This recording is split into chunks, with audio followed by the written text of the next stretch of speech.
Hey, listeners, there's a brand new show on Legal Talk Network about the First Amendment called Make No Law. Trust me, it is phenomenal. Here's a quick trailer about the show. News and pop culture are full of controversies about free speech and the First Amendment.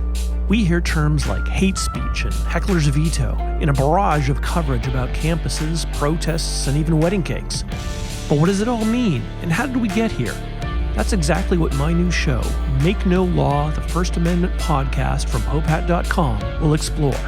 I'm Ken White, and I invite you to tune in every month for the history, stories, and personalities behind the right to free speech and the most important Supreme Court cases establishing it. You can find Make No Law on LegalTalkNetwork.com, Apple Podcasts, Google Play, or wherever you are listening to this podcast. Enjoy!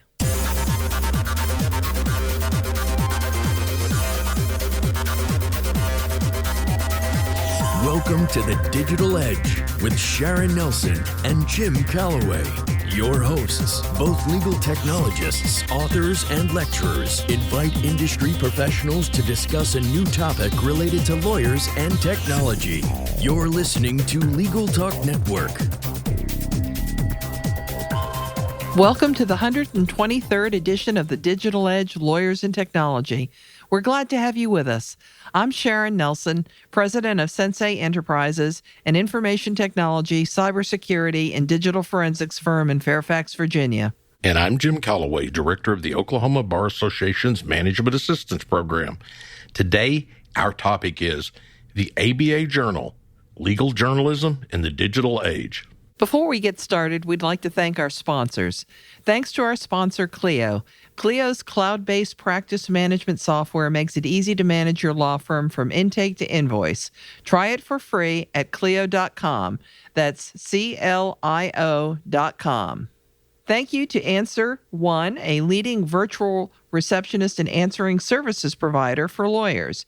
You can find out more by giving them a call at 800-ANSWER1 or online at www.answerone.com. That's www.answerone.com. Thank you to Scorpion. Scorpion sets the standard for law firm online marketing with proven campaign strategies to get attorneys better cases from the internet. Partner with Scorpion to get an award-winning website, ROI positive marketing programs today. Visit scorpionlegal.com/podcast. Thanks to ServeNow, a nationwide network of trusted pre-screened process servers. Work with the most professional process servers who have experience with high-volume serves, embrace technology, and understand the litigation process. Visit servenow.com to learn more. We are very pleased to have as our guest Molly McDonough, ABA Journal editor and publisher since February 3rd, 2017. Molly joined the ABA Journal staff in 2001. Before then, she worked in print and online media for American Lawyer Media and covered legal affairs for daily newspapers. In 2014, she was named to Folio's Top Women in Media list. Thanks for joining us today, Molly. Thanks for having me, Jim and Sharon. I'm so excited to be here today. Well, let's go back into a little history, Molly, and tell us how you first got involved with legal reporting. Sure. I started out as a general assignment reporter in South Carolina, and that's where I began covering courts and politics in a big region near Florence, South Carolina. A big court case came out of that area at the time, a big desegregation case, and I developed a beat in courts and politics, and then started covering more of the business aspects of law when I went to the Chicago Daily Law Bulletin and then to American Lawyer Media. I joined the ABA Journal as part of a team that was brought on board to launch the first electronic newsletter for the journal. What have been the biggest changes that you've seen in the legal profession since you first started reporting on it, Molly? I think what stands out the most is technology. It's been the technology that's been the biggest disruption to traditional law practice. Even early on, I think it was a huge help, but the learning curve was really high for lawyers. So even as technology becomes more and more sophisticated and useful, it's really just now, I think, becoming easier for lawyers to use and savvy consumers who want or need to advocate for themselves. And I just wanted to mention, over the weekend, I followed a social media thread in which a kind of a group of non-lawyer moms helped another mom walk through the steps of filing for divorce and custody. And again, this is all over social media. I don't think any of these women actually knew one another. Several suggested lawyers, but, as part of the discussion, it became clear she didn't make enough money for legal aid and didn't have enough to pay the retainers and fees she was quoted, like in the $2,000 to $5,000 range. So she was directed to several online resources where she could use a mix of fillable forms and follow then, kind of a guided process for filing her divorce online. That's just been a huge change in the years I've been covering the legal profession. Well, there have been a lot of changes, particularly with the ABA Journal itself. I can tell you, in the old days, and I know you will take no offense because you weren't around at that point, I used to regard the ABA Journal as a chore to get through. It was so boring. But it had a really radical change. And maybe you could talk about that and how the journal adapted in response to the changes around it, because it is now. I actually really look forward to reading the ABA Journal every time. Well, thanks for saying that. One of the things I remember when I first started at the magazine is a stat from the journal's regular reader survey. That revealed apparently more than once that the journal is the place our readers learn about technology advances in the profession.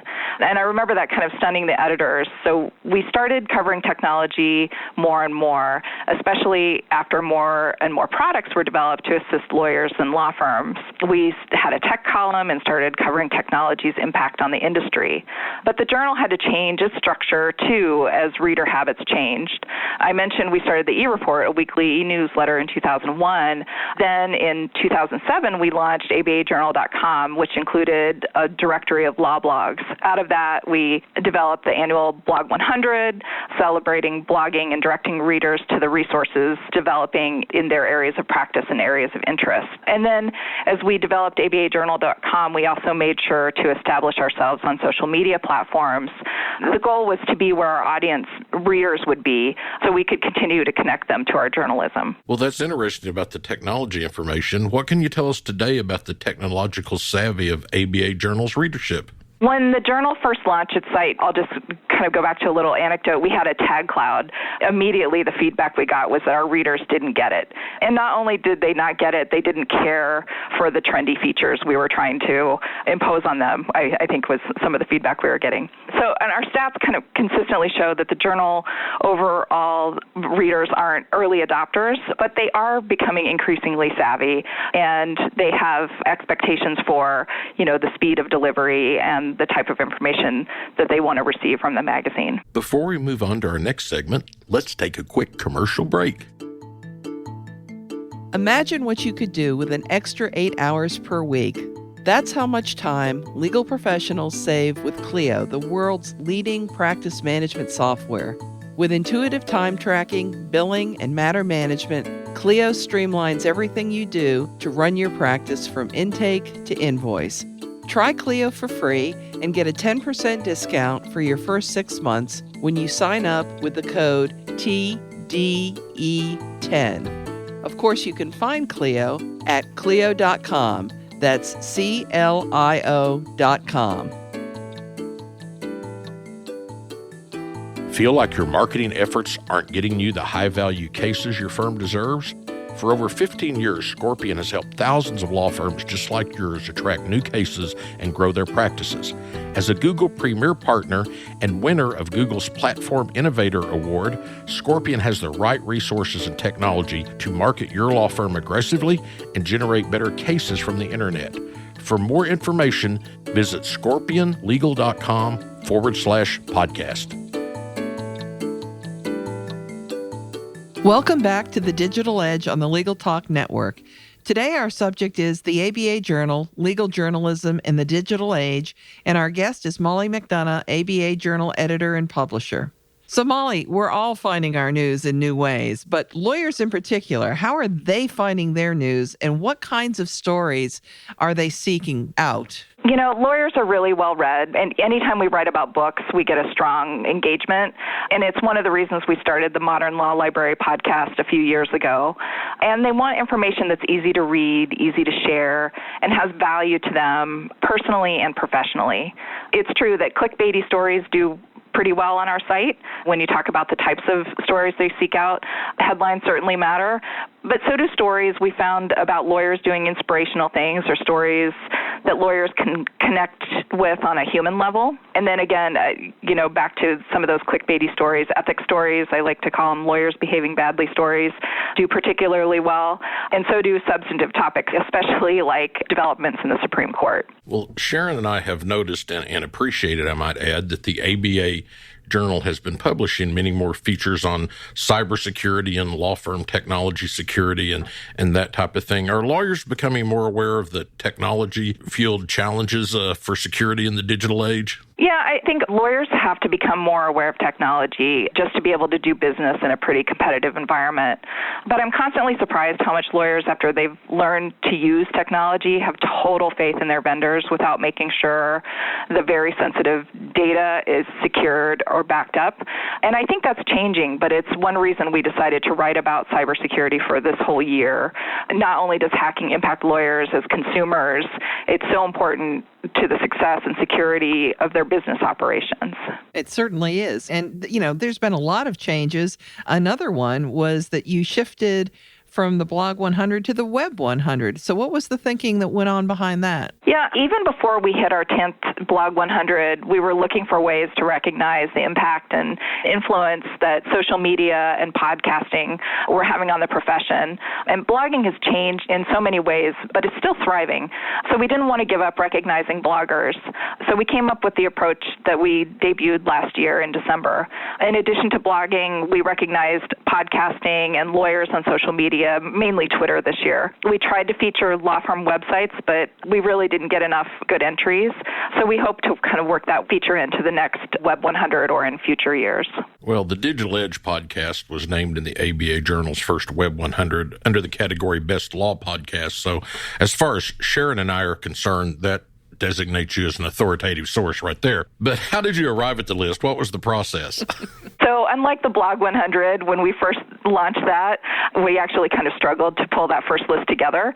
Podcasting is already flourishing. There are so many great podcasts related to law and the profession. The trick this year was winnowing it down to the ones we really wanted to share with our readers the first year. Molly, that was very interesting, but can you tell us a little bit more about the Web 100 and what categories there are in the selection process?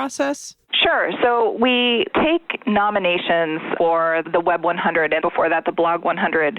We do it in the form of amici. We call it Blog Amici, now Web 100 Amici, where we do Friend of the Blog or Friend of the Web 100 briefs. And we're soliciting testimonials from readers. We really prefer to get the nominations from readers of blogs or listeners to podcasts. And so when we opened up the Web 100 this year to include podcasting and social media and websites, we asked for amici in all those categories. And the other new thing we did is we kind of pulled from our Blog 100 Hall of Fame, which we still maintain, and we asked some of those folks to be judges this year to help us select the finalists for the Web 100. So in each category, we had a kind of a panel of experts in those areas and then had them pick their favorites. And then from that, the staff editors at the Journal finalized the list for the year. And I think that worked really well. We really got more nominations that way. We had nominations from judges that some areas we weren't aware of. So I think it expanded our list in a good way for our readers. Well, Sharon and I aren't quarreling with the results. Before we move on to the last segment, let's take a quick commercial break. Is your firm experiencing missed calls, empty voicemail boxes, and potential clients you'll never hear from again? Enter Answer One Virtual Receptionists. They're more than just an answering service. Answer One is available 24/7. They can even schedule appointments, respond to emails, integrate with Clio, and much more. Answer One helps make sure your clients have the experience they deserve. Give them a call at 1-800-ANSWER1 or visit them at answerone.com/podcast for a special offer. Looking for a process server you can trust? ServeNow.com is a nationwide network of local pre-screened process servers. ServeNow works with the most professional process servers in the country. Connect your firm with process servers who embrace technology, have experience with high-volume serves, and understand the litigation process and the rules of properly effectuating service. Find a pre-screened process server today. Visit ServeNow.com. Welcome back to the Digital Edge on the Legal Talk Network. Today our subject is the ABA Journal, Legal Journalism in the Digital Age, and our guest is Molly McDonough, ABA Journal editor and publisher. So the next question I'm going to ask you should never be asked of me because I would go into a rant, but I'll ask it of you, Molly, and see what you say. Do lawyers resist new technology or are they receptive to it? Well, after that intro, let's see. I want to hear your rant. But seriously, more and more, I think as technology vendors create products that are easier to use and easier to implement, I think lawyers are becoming a little more receptive to technology. I still wouldn't call them early adopters, but I think they're more comfortable with technology in other aspects of their lives. You know, I think about online banking for business and social media to communicate. So to me, it's not a big leap for them to then start using the same or similar tools in law practice, you know, to handle things like billing and communicating with clients. But again, you know, not exactly early adopters, but certainly I would say more receptive. So you're a lot kinder than I would be. I'm not going to do the full rant, but basically lawyers are cheap. They want everything for nothing. And they are very resistant to taking time to learn to use the technology properly. So that would be part of my answer. But I do think they're getting better, but it's awful gall darn slow. And any lawyers who are offended, that was Sharon Nelson. Thank you, Jim. I needed that assist. That's the same, you know, going back to the cybersecurity question, that's the same, you know, issue is, so once you learn what you need to know, did you learn enough to make sure that your data is secure? It's a challenge, Molly, because we're used to relying on precedent, and so many of these changes are really unprecedented, and so it's harder for lawyers to plan based on future conduct rather than reading old cases, right? Yeah. There's probably some truth to that. We're hardwired into the precedent thing. Well, I want you to know that I share at least one or two articles, maybe more, from the ABA Journal through my social media accounts every single month.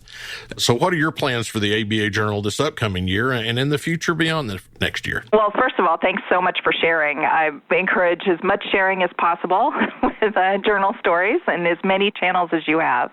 So the journal needs to reflect the interests of its readers. So right now, in this last year, besides learning how to do this job, I've been doing a lot of listening.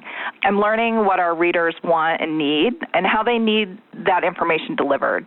We've been in print now for more than 100 years, and I don't expect us to completely go digital, but I think we can and should be doing more online. So that's what we're focused on right now. Well, we certainly appreciate the time you've taken to be with us today, Molly. I know how very, very busy you are, but since I love the written word, I'm very much fond of the journal and the great stories you guys do. And I'm also very pleased to see the journal have evolved over time to something that is really useful to lawyers and really is something that they look forward to reading. So thanks for your good work. Thanks for taking the time and being our guest today. Thanks so much for those kind words, and thanks for having me today, Jim and Sharon. That does it for this edition of the Digital Edge Lawyers in Technology. And remember, you can subscribe to all the editions of this podcast at LegalTalkNetwork.com or on Apple Podcasts. And if you enjoyed our podcast, please rate us in Apple Podcasts. Thanks for joining us. Goodbye, Miss Sharon. Happy trails, cowboy. Thanks for listening to The Digital Edge. produced by the broadcast professionals at Legal Talk Network. Join Sharon Nelson and Jim Calloway for their next podcast covering the latest topic related to lawyers and technology. Subscribe to the RSS feed on LegalTalkNetwork.com or in iTunes. The views expressed by the participants of this program are their own and do not represent the views of, nor are they endorsed by, Legal Talk Network, its officers, directors, employees, agents, representatives, shareholders, and subsidiaries. None of the content should be considered legal advice. As always, consult a lawyer.